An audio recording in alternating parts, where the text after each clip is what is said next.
You're watching Let's Chat.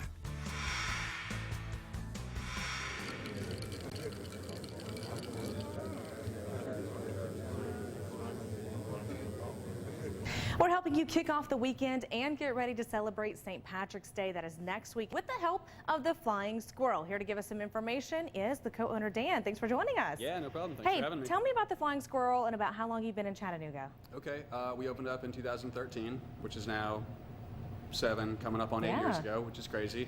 And we are a neighborhood bar restaurant down here on South Side. We've been here for a little while before this crazy rush of new bars and restaurants, so we're sort of watching this place change in front of us very rapidly and just trying to stay relevant and be a great place to hang out. So St. Patrick's Day is next week, and you guys like to, party big and have special celebrations. What can we expect? Yeah, so a little bit of a backstory. We are a bit of a different bar and restaurant than we were when we opened.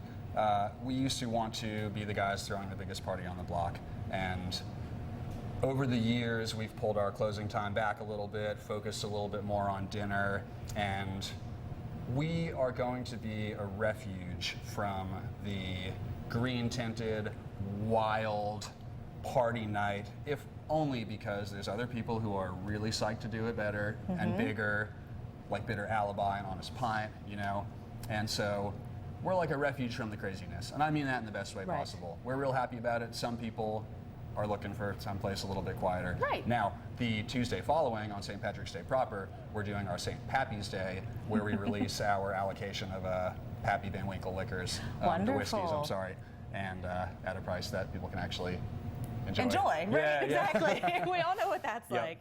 All right, so your St. Patrick's Day event is going to be for those who still want to celebrate the holiday, but maybe they don't want to be 100% committed to the green, right? Yep, Right. exactly. And today we're it's going to be real chill over here. Real chill. That's my speed. Don't worry. Yeah. So the cocktail we're featuring today is going to be available to celebrate all through next week. What's that cocktail? Absolutely. It's by Lucas. He's going to tell you all about it. It's called the Four Seasons. It's an after-dinner drink, sherry-based with a variety of other liqueurs in there. Very nice. All right, Dan, I'm going to let you go, and we're going to jump behind the bar with Lucas. Great. Thanks so much. All right, we've jumped behind the bar now. Lucas, thanks so much for joining us again. Now, you are bringing us another great cocktail. That's right. All right, tell us what you're making today. All right, this one's called the Four Seasons. It's called the Four Seasons because it's got 4 different ingredients. Perfect. And it's a lighthearted, kind of like the group Four Seasons. This one's going to be using Tattersall. 2 different products from them, actually. That's a nice little distillery out of Minneapolis. Perfect. They are a smaller company, but they have a pretty big portfolio. Good. And they just focus on craft spirits. They do a really good job. Then we've got an Oloroso Sherry and Aperol, which is a classic Italian aperitif.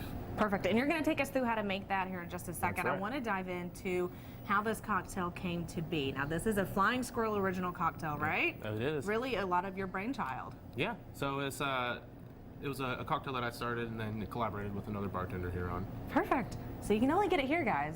That's what that means, right? All right. Take us through how to make this guy. All right. So it's going to be equal parts the 2 Tattersall products. And what flavor? Is flavor's the right word? What's the... I'll go through them as we go.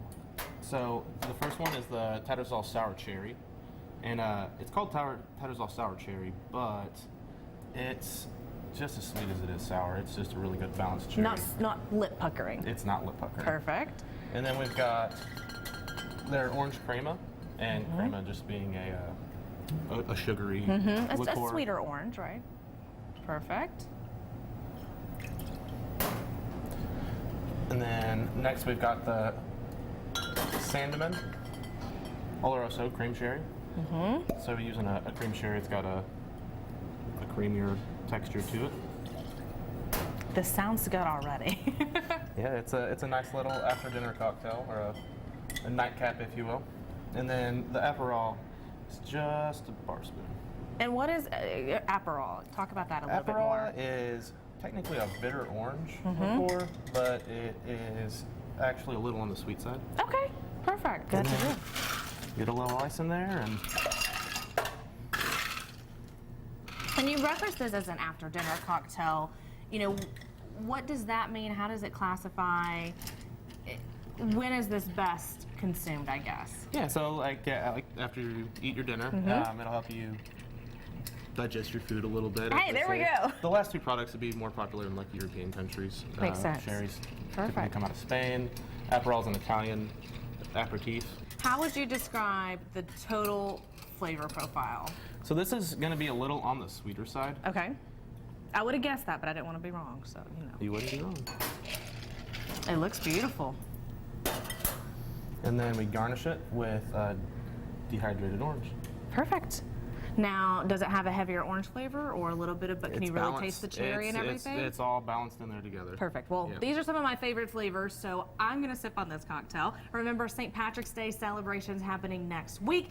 Now, this cocktail is not on the menu just yet. It's going to be launching with the new spring menu. That's right. But we can still order it, right? Absolutely, anytime you want. All right. Just keep checking in, and you'll find all those answers and more. Lucas, thanks for joining us. Of course.